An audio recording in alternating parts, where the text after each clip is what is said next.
এমনি আজকে সকালে নাস্তা খাবে মিষ্টি কুমড়া দিয়ে সাগু আর দুধ।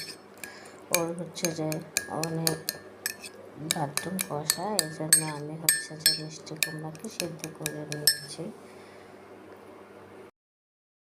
মিষ্টি কুমড়াটাকে আমি ভালোভাবে ম্যাশ করে নিয়েছি। এখন এটার সাথে আমি একটু সাগু অ্যাড করব।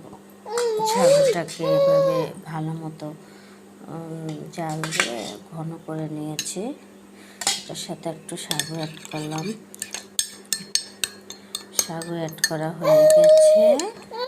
তারপর হচ্ছে যে এটার সাথে ও ফর্মুলা দুধ খায়, আমি ফর্মুলা দুধ 1 চামচ দুধে 30 মিলি পানিতে 1 চামচ দুধ গুলিয়ে রেখেছি। আমি এখন এটার সাথে মিক্স করে দেব। সম্পূর্ণ দুধ দিয়ে দিয়েছি। এখন হচ্ছে যে এটাকে আমি ভালো করে মিশিয়ে নেব। মিশিয়ে নিয়ে তারপর হচ্ছে আমি এটা ওকে আজকে খাওয়াবো। এটা খেলে হচ্ছে যে পেট ভালো থাকে।